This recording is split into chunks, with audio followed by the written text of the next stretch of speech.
So I know you come in here a lot, but tell me what it's like walking in here. Is there sort of a sense of nostalgia when you come into this place? Well, you know what? Not so much here, but Bartow Arena for sure, because when I was a player, the practice facility didn't exist.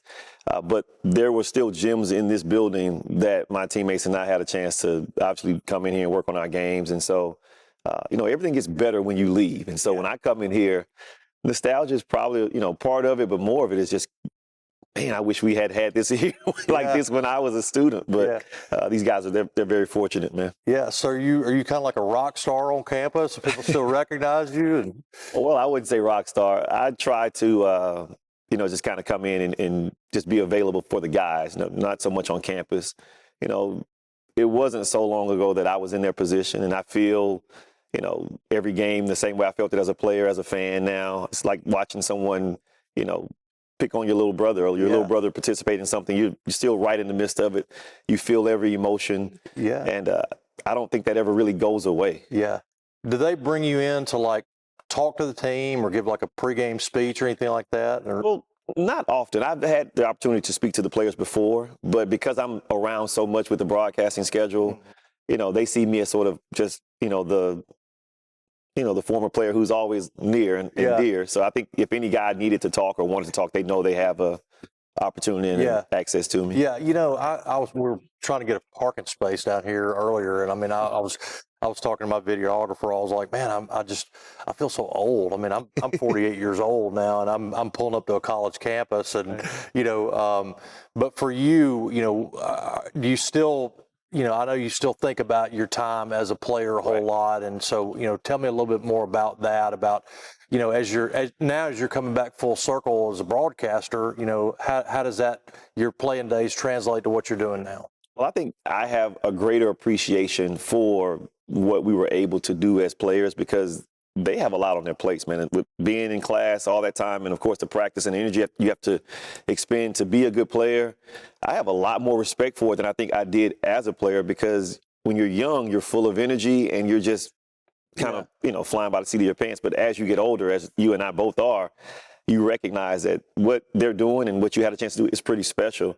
On campus, as the older guy on campus, I'm like, I feel old when I come in here too. Yeah. So it's just a constant reminder of how quickly life goes by, and you have to try to make sure you're enjoying it. And that's one of the things that I tell the guys when I have a chance to speak with them.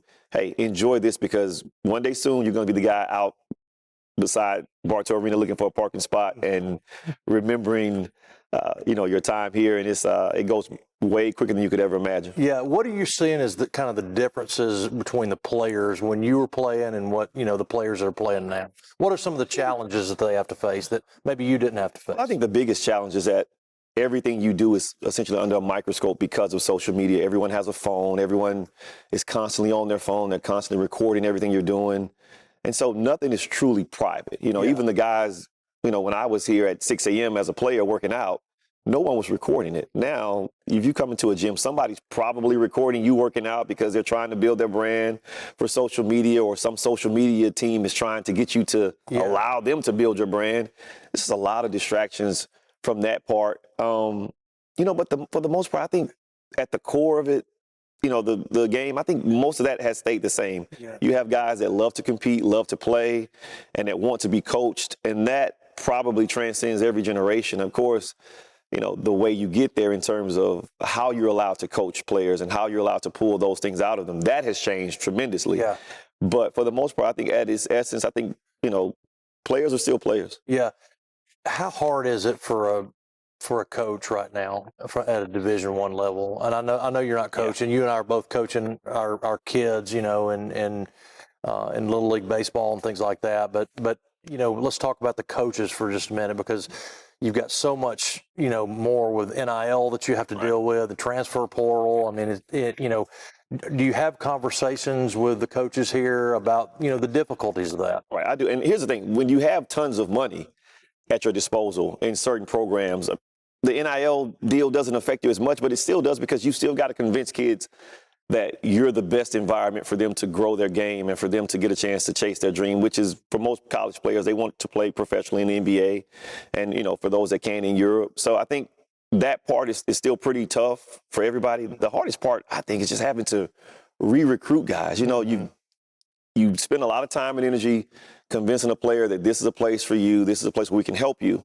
And then you have to reconvince them all over again in 6 months. And the weird thing is you'll have players leave national championship teams that played, you know, quality minutes that they're just always searching for the next thing. And that's the part I think that makes coaching today very difficult. Yeah. You know, I was talking to Ray Mellick a while back, and Ray was a sports writer here in Birmingham. We were just talking about how the NIL has affected the high school player. Are you seeing that in college basketball as well? Well, I think everybody's looking to figure out if they're going to get paid or if they can get paid. And the reality is this: the majority of players probably aren't that affected by NIL as they may think they are, because if you are who you think you are, it's only a matter of time before opportunities come your way, right? So the most important thing is just focus on your game. Of course, there are kids that will leave different states to go and possibly, you know, benefit from NIL. And again, no, not from me. I think if you can get a chance to go and earn a living through your talents, no problem. But I think the allure of NIL probably affects more players and the way that they work and the way that they go about their craft. I think that part is the most detrimental part of NIL for younger players. I think they're focused on the wrong thing. And if you're focusing on your game is your brand. If you focus on that, then all the other things that you want, those will come pretty easily. Let's get back to you for a moment. And the first thing I want to do is get the pronunciation right, because it's Lafayette. That's right? it. Yeah. It's not Lafayette. Not on real. Very important. Not in my world. It's not Lafayette. Now my wife would differ with you. When I first met her, she said Lafayette. I said absolutely not. That's not it. But where I'm from, we call it Lafayette. Yeah. So you're kind of smack dab between Wadley and Lynette, right? Yes, okay. sir. We talked before that I've had family from the Lynette area, but tell me about life growing up in Lafayette. You know what? When I think back on it, it was pretty sweet, actually. Not a whole lot to do other than go out and hang out with your friends. You had a chance to essentially play every sport because it's such a small town. Not, you know, today's high school athlete has to choose in the 9th grade, which I think is, you know, just a shame, because I think you learn so many different things about yourself as an athlete and as a person when you're having to, you know, survive in different environments. But for me as a kid, you know, I think back pretty fondly on it. You know, there wasn't a McDonald's, but you knew that somebody's mom was cooking every night, you know, and that sort of, I guess, community feel that this still exists, but just in small towns, man, everybody knows everybody. Yeah.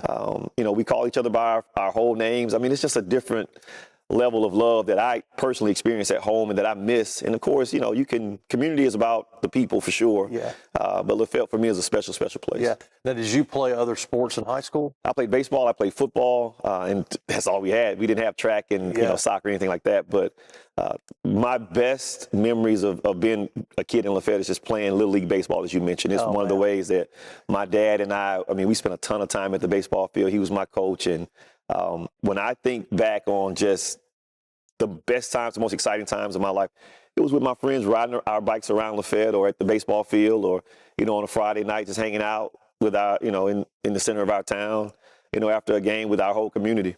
Well, and when did you figure out that, you know, basketball is kind of the route that, I mean, you and I were talking, Little League baseball, like when you're a kid, like there's something about it, you know, and you know, and a lot of times, you know, kids want to go that route, but then at what point for you did you think, okay, I got to go the basketball route? Well, so basketball in my hometown, you remember that movie Varsity Blues, right? So basketball was like Varsity Blues in my hometown. We played for a legendary coach, Coach John T. Woody, won multiple state championships, and just, you know, you talk about a rock star. He walks in a room and everyone just... He's the man. He is the man, and he's moving about 2 miles an hour, but everyone is, you know, just giving him his due. And so I grew up watching that. The guys that played at my high school, we grew up pretending to be those guys. And so we wanted to be basketball players. We thought that, you know, we had no idea that Lafayette was, you know, this small. We thought it was the biggest city in the world, and we thought everyone knew that Michael Todd and George Brooks were the best basketball players in the country. We thought everybody knew that, and so we all wanted to be a part of that. And just throughout that community of Chambers County, great basketball at Chambers County High School, where I had uncles that played there, and Lynette, as you mentioned, Valley, Alabama had really great basketball. So that county, that area is just a basketball hotbed for us when we were growing up, and we all wanted to be a part of that. Yeah. Now, the other part, I grew up playing baseball. Baseball was my favorite sport and still is, but it kind of went away when I turned 13. And so, you kind of gravitate, well, everybody's doing this and we all love it. So, let's go dive deep into it and see what happens. Yeah. So who was y'all's top rival in high school? Well, I guess you could probably say Lynette, Valley. I mean, it was a little probably Lynette. Lynette was more so than Valley. I know you, like I said, that's where you're from originally. Well, your family, yeah. Yeah, you got Lynette Panther roots. So I'm not gonna jump on you right here. No, but Lynette was probably our biggest rival. Yeah. I'll tell you who else was a really good team that we used to battle a lot. Central Coosa, and they had Jamario Moon. They had a really good team as well. So did y'all have success against those teams? We had success. We won our fair share, and they won a few too. So it was just fun to compete. And now when you're older, you see each other, and it's like you're instantly transformed right back to the 16, 15, 16, 17-year-old version of you. And of course, everyone wants to get on the court, and we all realize, hey man, like let's just talk about it. Let's not walk out there and try to tip it up a little bit. Let's just talk and laugh and hang out right here and watch the young guys play. So have the rivalries become a little bit more civil as you've gotten older? Oh yeah, I mean absolutely. Yeah. When you're in the middle of it, of course you guys are all fighting for that same thing. Everyone's fighting for that blue map, in high school. And so, but once you're older, you realize, man, we're all from this same community. Even the people that aren't necessarily from your town, you're still part of the same community, and you love on each other, and you can't wait to see each other. And oftentimes you realize that you've got family members that are similar or have related to different people, and so it's a much more enjoyable now as adults than it was as kids, for sure. Now, you said that your recruiting process was very short, and I'm interested about that. So tell me about how you got recruited. Well, it didn't exist. So so there was no recruiting process. I grew up in Lafayette. There was no AAU. There was just limited media coverage. Of course, the Opelika Auburn News is the only thing there that's based in Opelika, Alabama. And it was a thing where if you didn't have a huge name or huge following, I mean, nobody knew. It wasn't like now. Right now you can find out what LeBron had for breakfast if you look hard enough. At the time, there was no social media to promote yourself or something where some coach is seeing it. And it was, you've got to play well, make it to the state tournament, and hope that some college coaches are in attendance. Mm-hmm. And then you see what happens. But for the most part, it was, you would go to a camp or something, maybe an individual camp, team camp at Auburn or Mississippi State or somewhere, and hope that you could do enough to impress them. But it was a non-existent recruiting process for me. And, as a kid, I tell the kids that I have a chance to work with now. I work with kids, weekly. And I say, listen, here's the thing. Focus on your game. Don't focus on who you think is ranked. Don't focus on who you think is getting recruited. Someone else's race is just that. It's someone else's race. And so probably growing up in Lafayette, I'm very thankful that I didn't have anybody else to really focus on except myself. I didn't know anyone else really existed because information wasn't as readily available. And so for me, it was just about getting in the gym, getting better, working on my game. And again, like I said, chasing that blue map with my friends and my teammates. And, UAB came into the picture at the end of the season. We made it to the state tournament. I played extremely well. A couple of weeks later, UAB comes down and offers me a scholarship. Now, Ron Radford in your backyard right there at Southern Union Southern Union did not recruit me. I'm going to have to get on to Ron about that. Yeah, Southern Union did not recruit me. And I never really thought about it. And I guess, now that I'm older and I realize, it's a lot. I mean, it's not a perfect science. You look at a guy and say, okay, this guy has measurables, this guy doesn't.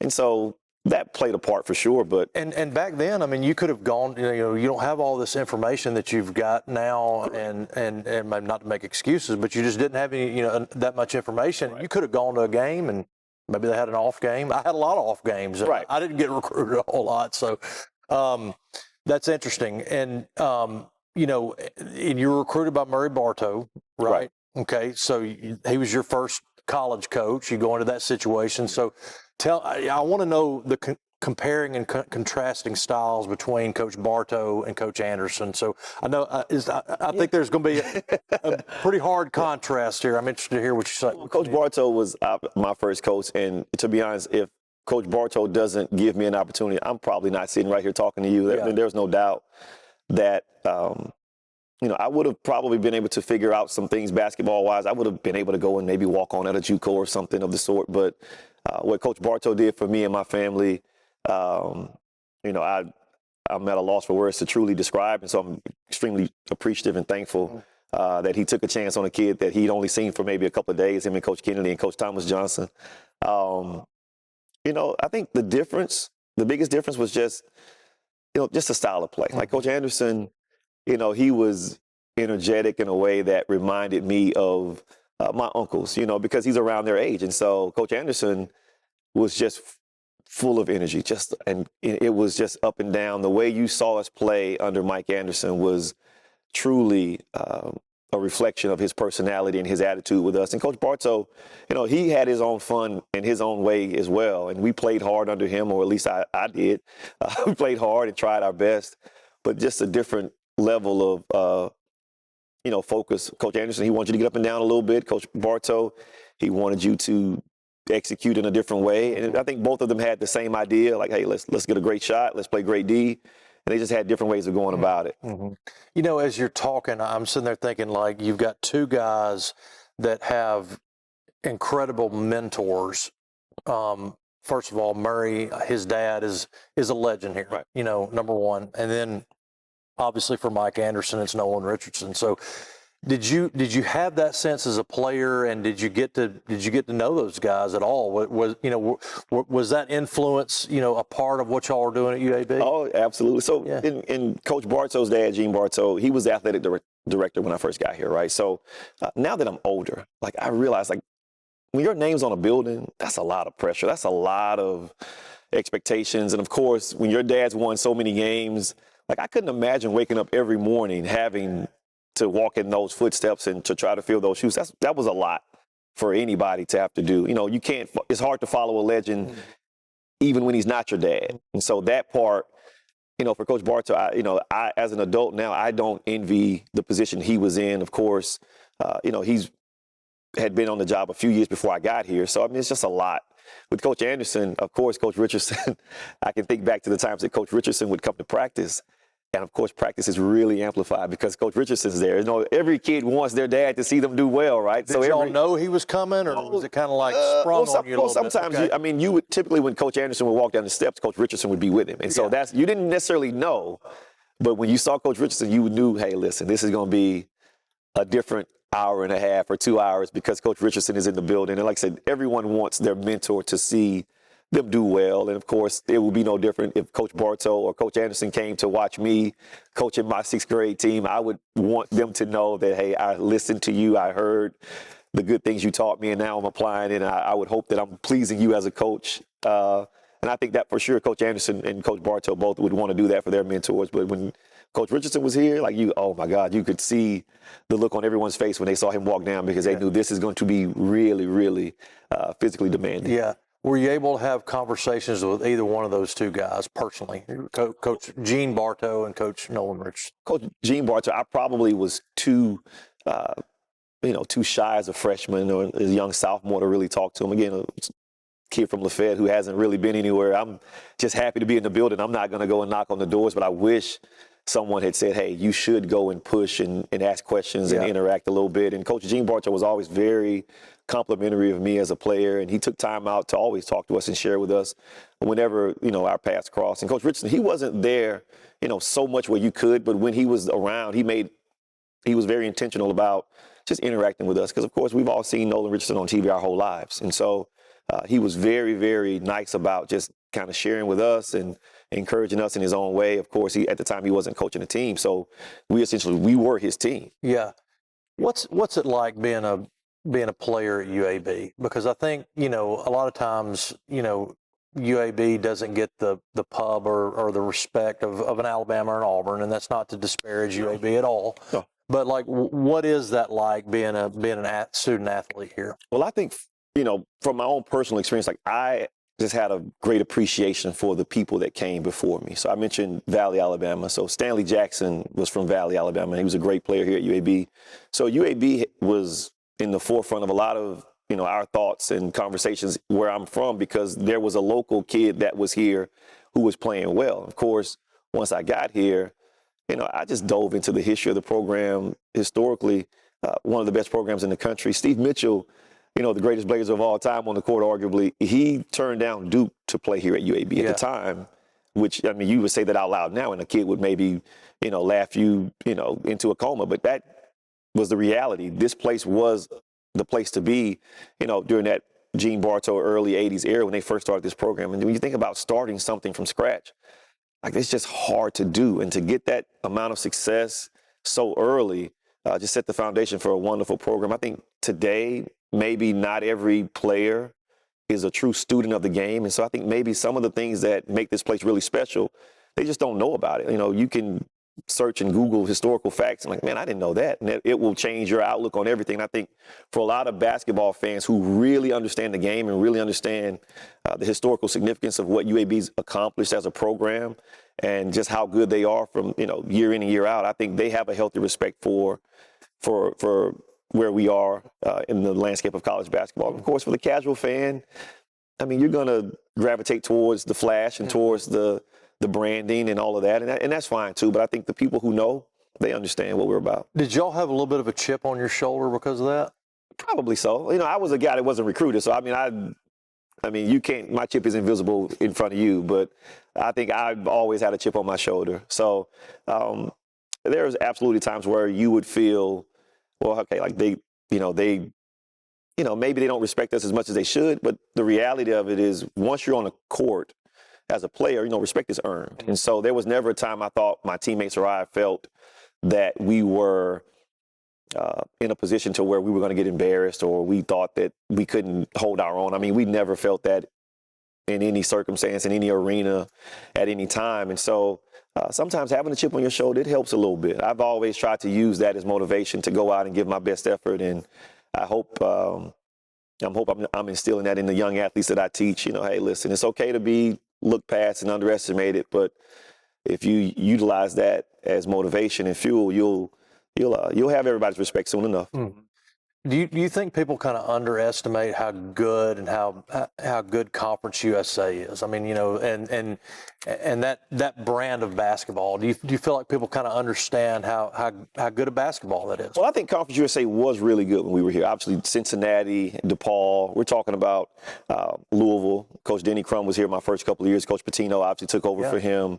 Memphis was really good, and Memphis is still in the American now with UAB. So Conference USA, as it exists today, obviously UAB is no longer in it, but it was very good basketball, night in and night out. My senior year, we got 5 teams in the tournament. And so, I think now if you were to check Conference USA is probably a 1-bid league, as is the American, with the exception of if Memphis is, right year in and year out, or maybe 1 or 2 teams at the most. But Conference USA, very competitive. And I would be willing to say a lot of those teams would go and play in other conferences and do extremely well. Yeah, well, looking back, you said it. I mean, like going back to when you were playing the Conference USA landscape, it was a tough brand of basketball. Right. Cincinnati. I think about Cincinnati my freshman year. Huggy Bear. And Huggy Bear is here, and I just remember Coach Bartow telling us they practiced 3 hours before the game. And I'm like, no way they practiced 3 hours. And sure enough, the day before the game, they practiced 3 hours. And when we walked into Bartow Arena, and you could not see a green seat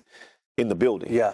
And so as a freshman coming from my, limited basketball experience and environment, I mean, it was amazing. And they were a fantastic team, number 1 team in the country. Yeah. And of course, with Kenyon Martin, we became the number 1 pick. I mean, just night in and night out, you had to go and battle. And South Florida had really good teams down with Coach Seth Greenberg when I first got here. So I think for true basketball fans, people who really understand the game and what they're looking at, Conference USA was definitely a very good conference that could hold its own against anybody in the country. What was the toughest place to go play? The toughest place to play?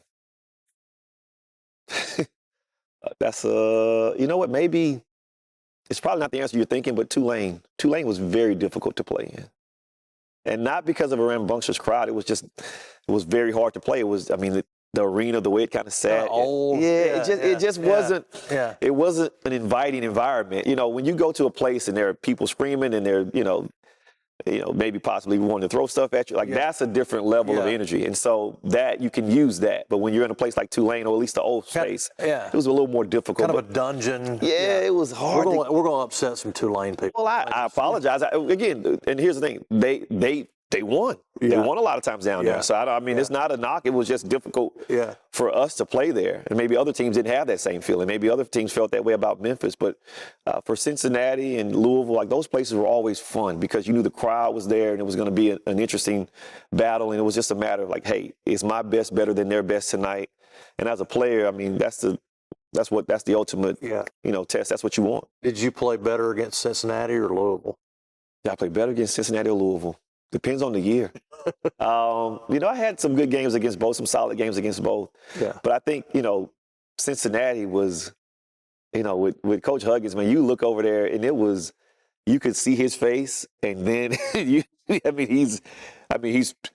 it, he's aggressive and he's in it and his teams were just the same. And so it was always really fun. You look over at, Louisville and Coach Pitino that year, so he was a little calm. I don't really remember looking at him as much. Yeah. I do remember, taking my eyes and looking at Coach Huggins, but Coach Pitino, I didn't, engage. I had no type of gamesmanship where I'm going to try to stare down the other opposing coach. Not that I was doing that to Coach Huggins, but,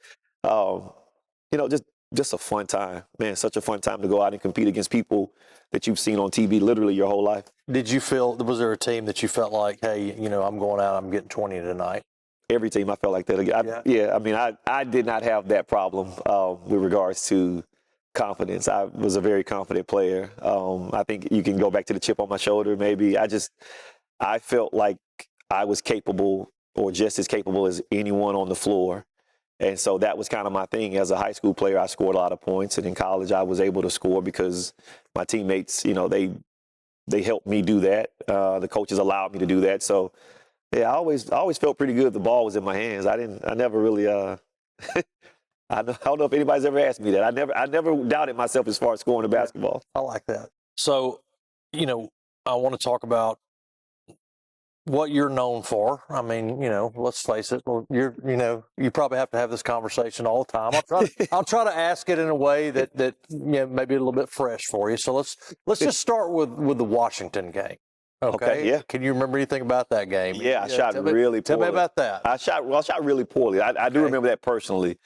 And I just remember it being a track meet. I mean, the very first play of the game, Squeaky Johnson was matched up against Nate Robinson. Squeaky was obviously our point guard. And so the very first play of the game, opening tip, they get it, and Squeaky picks his pocket, and he lays it up. And, of course, Washington, they've got a team full of future pros who they have no idea who we are. And I get it.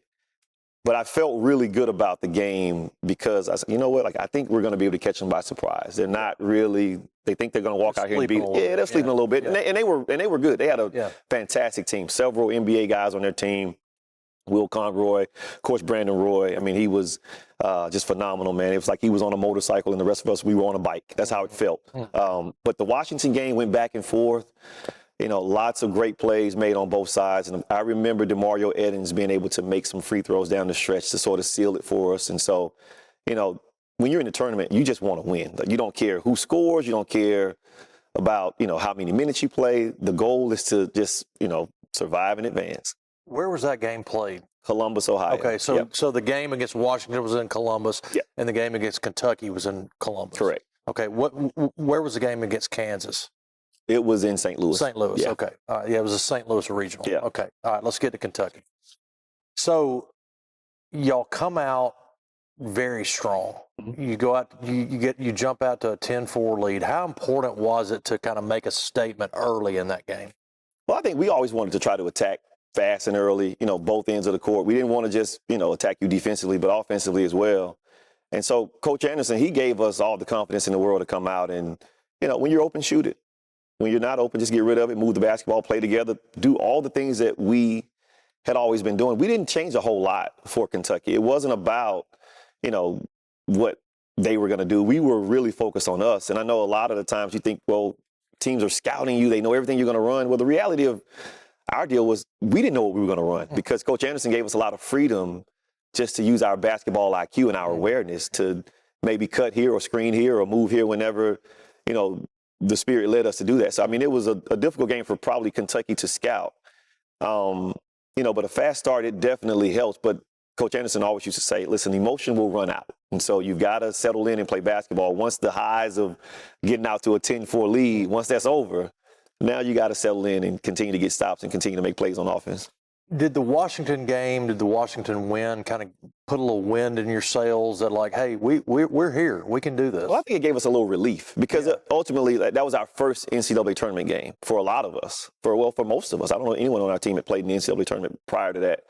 And so I think it gave us just, okay, got the first one under our belt, relax a little bit, catch your breath, and now, for the most part, you feel pretty confident. You're not in the NCAA tournament if you're not confident. No one goes into it. I don't care if you're the 16th seed, you're the play-in. Everyone believes that they can win, right? And so, our faith in ourselves, I mean, we were, pretty confident about where we stood and what we were capable of. So I think we weren't worried going into the Washington game or about the Kentucky game, but I think, collectively, we were a little more relaxed, if that makes sense. After what was that one. Coach Anderson's message to you guys before the Kentucky game? Just have fun.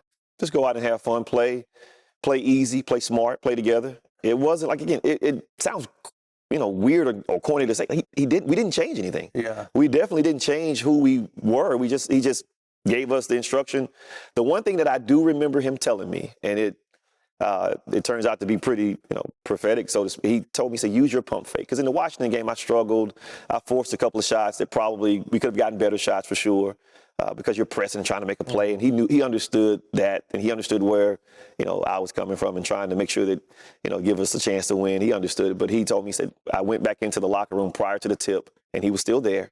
And he said, hey, when they run at you tonight, pump fake. I said, okay. And, a couple hours later, I was able to pump fake and get a clean look at the game winner. Yeah, let's talk about that. I mean, exactly like you're describing. I mean, take us through what happened. I mean, now, was it designed for you, or is it? I mean, was it designed I saw the post-game interview, and Coach was a little bit, were they going to you, or was that something that would kind of create? Was it designed for me to shoot it? I don't know if it was designed for me to shoot. I think everyone on our team knew I was going to shoot it.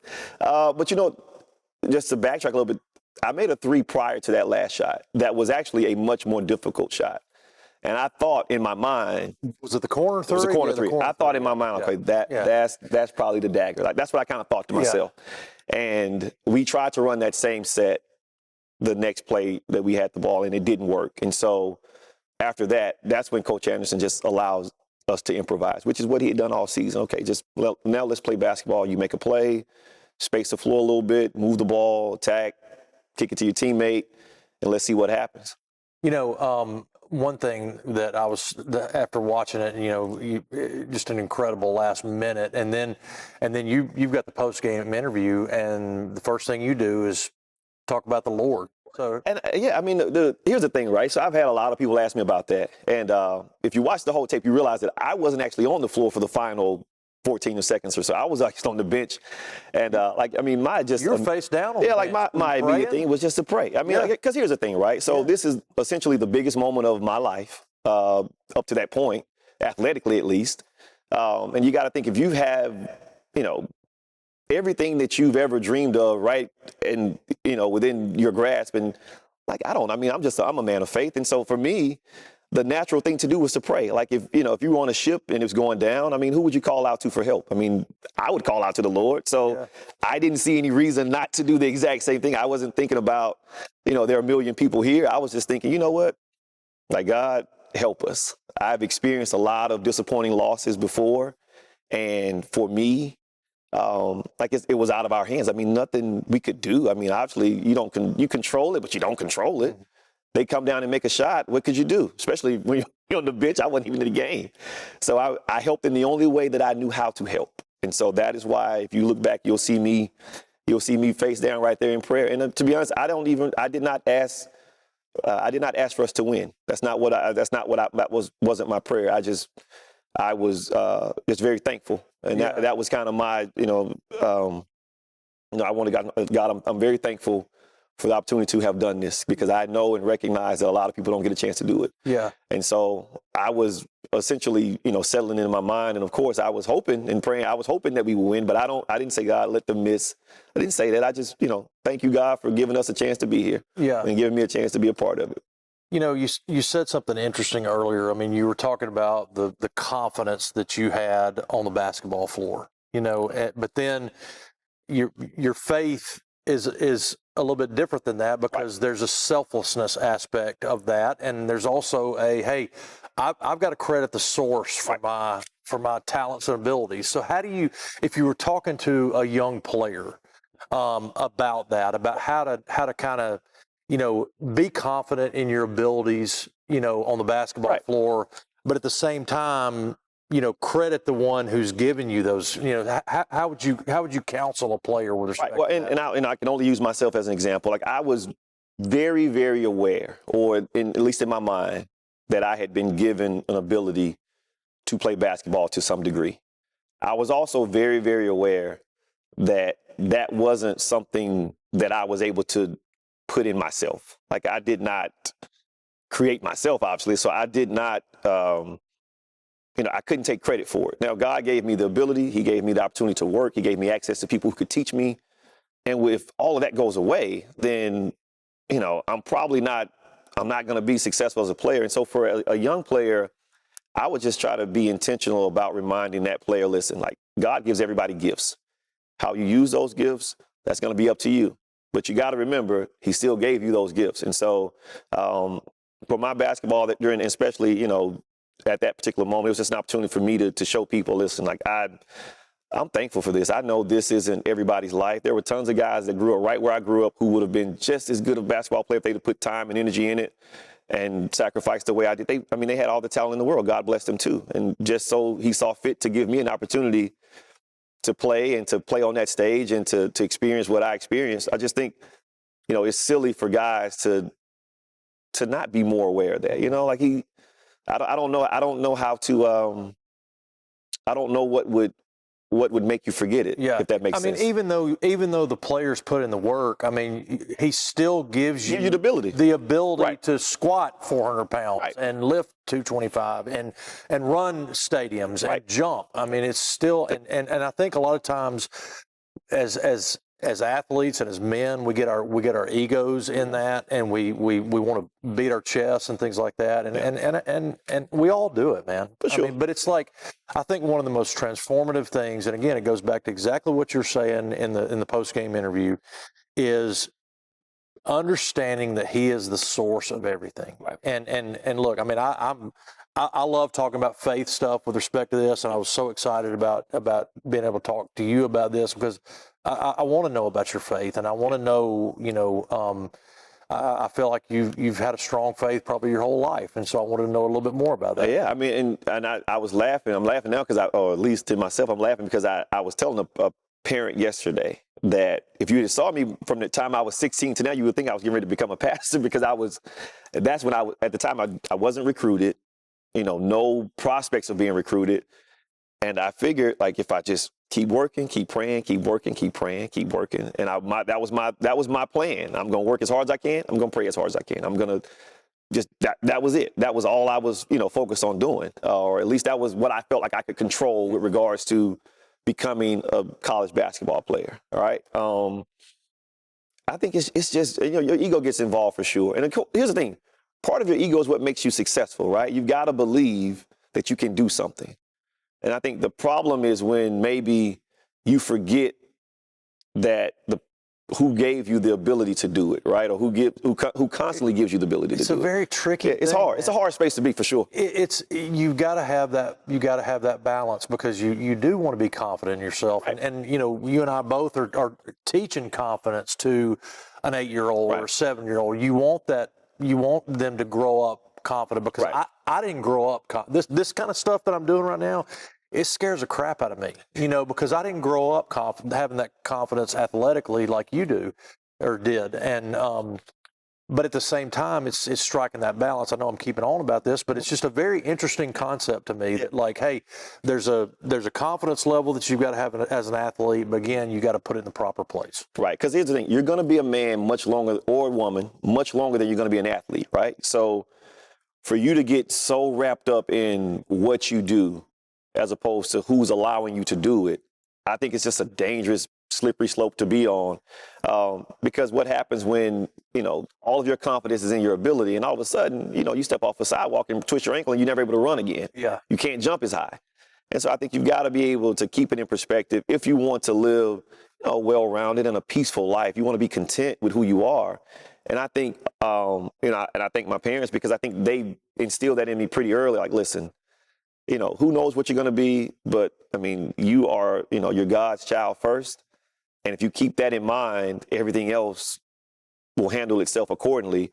And, much like parents, in spite of what my son thinks, most of what my parents have said has rang pretty true. And so, I mean, like, it's such a hard lesson to teach, and you try to teach it the best you can. And of course, you hope that, for at least from my experience, I was able to experience what I felt was, just an intentional call by God on my life with regards to the thing that he had gifted me to do. Mm-hmm. You hope that your kids and the kids that you're able to coach and teach, you hope they feel that, in a similar manner. So that way they can always recognize, hey, listen, respect the gift, love the gift, treasure the gift to a degree, but not more than the giver. Mm-hmm. All right, I want to get this right. Yep. So I wrote this down, and let me get my sheet here. All right, let's see here. Serbia. Yeah. Greece. Talk about needing God. You go to Serbia back in 2003, 2004. You definitely wanted to be on the same page with the Lord. Yeah. So Serbia, Greece, Italy, Turkey, Spain, France. Is there anything else? That's it. Yeah, okay. That's it. Now, look, man, and my wife laughs at me about this. I would probably stay in Walker County, Alabama, and not go anywhere. I mean, I like traveling, but I mean, like, why did you want to do that? Like, why did I want to play? And again, I don't mean that. No, I don't mean that ugly at all. I'm just like, you obviously had to love basketball. Right. Like, you obviously had to love it, and obviously you can make a lot of money doing that too overseas. But I mean, like, you chose to go to these places and play. I mean, was it just the love of basketball, or tell me about your thought process with respect to that? I think for me, I had to know if I had to know if I was good enough. So I'll give you an example, right? So when I first came from Lafayette, I got here, I would go to places that Birmingham residents probably wouldn't recommend you go in order to play basketball, because I wanted to test my skill. I wanted to see if I was as good as I thought I was, or if my work was going to shine as brightly here as it did in my hometown or wherever. And so I would go and play all over just to test my game. And so obviously every kid wants to play in the NBA. And so, obviously, if you can't play in the NBA, you want to play. It's what your dream is. I mean, you dream to do it. But basketball for me, it's hard to put into words, but I genuinely just loved it. I wanted to play it, in the snow, in the rain, in the cold. I didn't care where. I didn't care if the floor was dirty. I don't care if the ball was flat. I wanted to play. And so I gave myself a couple years and listen, let's try this out. Let's see what it leads to. Let's see if you get a chance to earn a good living playing the game that you love, because everyone wants to be a professional at what they love. And so I wasn't afforded an opportunity here. Go do it there. Now, Serbia, I'll tell you, Serbia, it will make you second guess it at the time. Serbia's obviously great people, but coming from where I was coming from, it was a very difficult transition initially. But I had to know I would not have been able to, I don't think I would have been able to rest comfortably or live the rest of my life comfortably if I hadn't given myself a chance to see, hey, let's see if you can make it or not. Well, yeah, I mean, and part of that, I mean, I'm a runner, and like, and I keep trying to add miles, and it's like, let me see how far I can take this. And again, it's ego a little bit. Like, let me see if I can run a marathon, and you just want to continue pushing. So I want to know about your experiences over there, and what was it like? What was the coolest place you lived? What was your favorite place? Well, I'll tell you, the first thing that comes to mind is like, it's really quiet in Serbia when you don't speak the language. So at the time, I only had one other American on my team, a guy named Wayne Wallace, who's actually Ben Wallace's nephew. He and I were on a team together. And so we, of course, were talking to each other. But during your quiet time, that television is not saying a whole lot. And we're talking, this is before, voice over IP, no Vonage cell phone service, no Skype. I mean, you had Yahoo Messenger, but Skype and stuff, that stuff was in its infancy. MySpace. Yeah, so it was real difficult. So I'll tell you, I tell, any kid that will listen, or people, like, I got much closer to God in Serbia because there weren't any distractions, because you were either at practice or in your room reading, or, watching whatever you could watch on TV in English, because I didn't speak the language, obviously. But well, let me stop you right there for a second, because were there places to go worship there? I mean, like, I know that Europe can be a little bit. Yeah, not a lot of churches. Well, there were a lot of churches, but there weren't any services in English. And I don't really remember. In Serbia, there wasn't a lot of emphasis on it. Yeah. And so it was. And it's like Greek Orthodox or Right. something. Maybe. Yeah. And that's, okay. and I remember that being a part of it. But I don't ever remember a teammate saying, let's come do, are you interested in church or worshiping or anything like that? So there wasn't a real opportunity for it, at least for me in the city I lived in Serbia. And I'm sure that's changed. And I'm sure, now, it's probably an English-speaking church on a lot of corners in places where, Christian, the faith is practiced. But at the time, it was just kind of you and the Lord and whatever videos you could find online. You're a big Milan fan, right? I mean, you lived in Milan. I lived in Milan. Okay. Yeah, Milan was cool. What's if I was going to go to Milan? What would you recommend that I do there? What would I recommend? I would recommend you go to a soccer game if you're going to go to Milan. Okay, that's what I mean. Or Fashion Week. Are you a fashion guy? Well, I mean, I've had several modeling offers. Yeah, well, you fit right in. So I would suggest just all the things you've read about. Obviously. Lots of sights to see. Yeah. Fashion Week is always a huge deal. We went to Fashion Week a couple of times, and I remember, like Giorgio Armani was the owner of our team, and so he would come into rooms where we were, and the whole crowd would just stand up and just clap. I mean, it was just an amazing experience just to see someone, so revered. They're standing up, they're literally clapping just because he walked into the room to his seat. He's getting ready to sit down, and they're all giving him a standing ovation. Wow. So I would say Fashion Week stuff. If you got a chance to go do that. How's the food over there? The food was pretty good, but and I'll probably get in trouble for saying this. I'm sure somebody will see this and text me or DM me and say, you're crazy. The food in Italy was pretty good, but it wasn't the best I had in Europe. Really? It was not. What was the best? In Turkey. Really? Turkey. The food in Turkey was outstanding. It was amazing. I mean, there was, because Turkey obviously it sits right in Europe and Asia, right on that line, and so there was kind of this fusion of culture and flavor. And I thought the food in Turkey was the best that I had during my time in Europe. Did you ever feel unsafe over there? Did unsafe? You ever feel I'm out of place here? I felt out of place a little bit, but I never felt unsafe. Yeah. For the most part, the athletes there, I mean, they know you're in town. The people know you're an athlete. You're not just hanging out in certain cities if you're not there for the sports team. So unsafe is probably not accurate, but I had a couple of moments where I felt, just uncomfortable and, obviously, ugliness and racism exists all over the place. So there were a few episodes there, here and there, where you just kind of like, okay, like all the way on the other side of the world, you still got to deal with that too. I mean, but for the most part, every place was pretty good. Is it pretty much like everywhere else? I mean, there's places in Birmingham that are tough places. I mean, is it kind of the same in I would think so. Yeah, I would think so. I mean, I think, I think everyone is, more alike than they realize. Yeah. For the most part. And of course, you've got great people in bad places or bad environments, and you've got good, bad people in what you would consider a stable and good environment. So it's just a matter of, where you are at that time and who you're around. I think, but I mean, pretty similar. I think just it's just a level of, like, for example, you may know the worst neighborhood in Walker County, and you can walk through it. You and Asa Woods can walk through it with no problem. Because Ace is like the prince of Walker County. Yeah, so, he wouldn't have a problem. But maybe they see Mo Finley, and, I don't know this guy. I mean, maybe they question me a little bit differently. And I think it's just like that all over the world. Yeah. One thing that's been great is really you've been able to stay in basketball. So tell me about how One Finley Way got started, and tell me all about what you're doing with the kids. So One Finley Way got started because of my old college teammate, Sidney Ball. Sidney Ball had a gentleman email him while he was an assistant coach at Sanford many years ago. He wanted Sidney to work his kids out. Of course, no college coach can work your kids out. And so I was sitting at home. I had just recently became a father, a year or so prior to that. And my son made me quit my job. So I was done playing because I couldn't dare the thought of being away from him. And Sidney said, hey, man, listen, can you train these two kids? Would you be interested in training? I'm like, I don't want to train a kid. But I said, you know what? Yeah. I had always spent so much time preparing myself for my seasons. I always had requests to do it, to train kids and work with them, but I never did it because I was always worried about myself. And so I said, you know what? Why not? I'll do it. I trained 2 kids, and I had a blast doing it. 2 kids became 5, 5 kids became 10, and then it just snowballed. I stopped counting at like 60. And word of mouth, I didn't do any real advertising, which my wife still gets on me about because I'm not a salesman.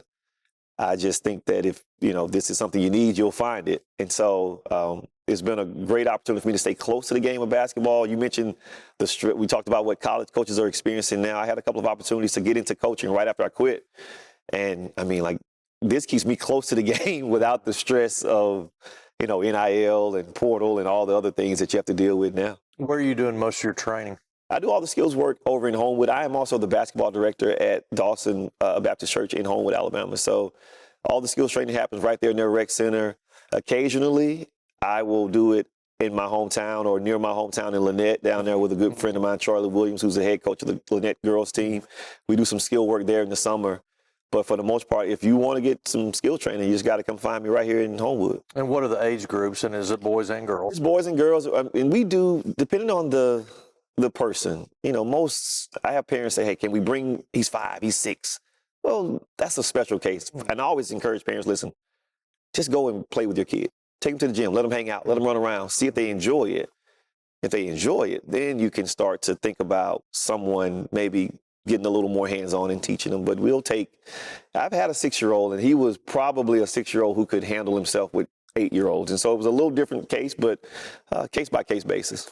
I had a guy, and he's still my mentor. I mean, Greg Tinker, he was my middle school basketball coach, and others growing up, that they just drilled the fundamentals into me. And then, when I coached, I was able to kind of go back over that and really refine that. So was there a guy for you growing up? I know you mentioned your high school coach, but was there a guy for you that just drilled those fundamentals into you that you're able to kind of pass on that legacy and pass it down to the next generation? Yeah, I think at first I'd probably got to start with my dad.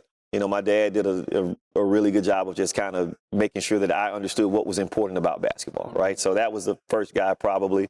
I had 2 uncles who played college basketball. They both were very, very, they were my heroes, man. If I talk too long, I'll cry. But they were very, very adamant about, this is how you pass, this is how you dribble, this is dribbling too much, this is not, they showed me how to play. And of course, I had a junior high coach, much like you, middle school coach, Coach Chris Pritchard, and Coach Greg Mitchell, who also helped me. And those coaches, along with Coach John T. Woody, and probably, after Coach Woody, they all just they all wrapped their arms around me and taught me how to play once they realized that I really enjoyed it and loved it. But I'd be lying if I didn't say the guy that probably took that to a whole new level. That was my George Brooks, who's an assistant at Mississippi State. Yeah, I know George. And he's my best friend in the world. And he literally took me and every kid in my hometown and gave them an opportunity to train and learn. And he did it for us, all of us. Yeah. Brooks was there when I was at Mississippi State. Oh man, he's a lifer. Like he loves Mississippi State. I don't know that he'll ever leave Starkville. Yeah. Yeah. Was he at Meridian at one point? Yeah, he's at Meridian Community College. So George ends up marrying my sister. Okay. I didn't have an offer. My plan was, if I don't get an offer, which was very likely, I was just going to go to Meridian and try to lead the world in scoring. Yeah. And threaten him with my sister was going to make sure that he let me shoot all the balls. Yeah. All right, now tell me about your family. Yeah. So I've got a great wife. I met her about maybe 200 yards from here, right outside Bartow Arena, my freshman year. Name's Tamara.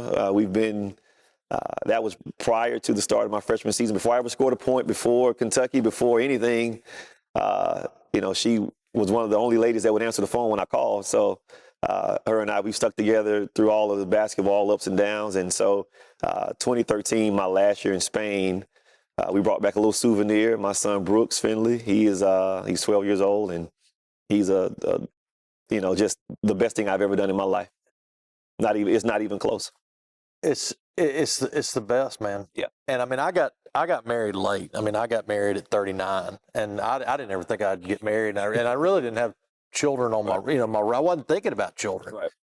But me neither. Just the blessing and being able to and there's challenges. There's challenges about being a former coach, and both of us are coaching now, but coaching your son has its share of challenges, and I think that one thing is that a lot of times you're harder on your son, and you've got to be very, very careful about that, because I came from a situation that had a dad that was probably a little bit too hard. And so for you, how do you navigate that? Well, I try to make sure that he knows that once practice is over, it's over. Now, I am tougher on him because, one, my son is pretty capable, and he has supreme confidence. And so Where to get that? Well, like, he gets it honest. Listen, sometimes he'll do stuff and, I'll think to myself, man, that's not like me at all. Yeah. And then he'll do something and I'm like, that's exactly how I was. That's exactly like me. And it just makes me, I guess he'll cry in the shower later on that night because I'm so proud of him but it's a delicate dance when you're coaching your own kid. And I tell parents all the time, it's easier to coach your kid if he's, maybe the worst player. Where parents really struggle is when their kid's in the middle, right? If their kid's in the middle where they're trying to kind of push them up a little bit, that makes it difficult. If your kid's the best player, it makes it, really easy. But regardless of where they fall, it's just a hard balance. And so the basketball thing is weird because my son, of course, whenever we're anywhere, somebody always makes mention of basketball. And my son's a fantastic baseball player. He's a good athlete, but he's a fantastic baseball player. And so your parents always say, oh, man, you're going to play basketball like your dad, blah, blah, blah. Do you shoot it like your dad? And he just kind of looks around like this, the old guy who I see sleeping on the couch every night at 7:30, you think he can shoot? Like, this guy's not an athlete. And so he doesn't always believe me, but I think as he's getting a little older, I hope that a lot of the seeds I've been planting, I hope they're starting to take root a little bit. Can he beat you a horse yet?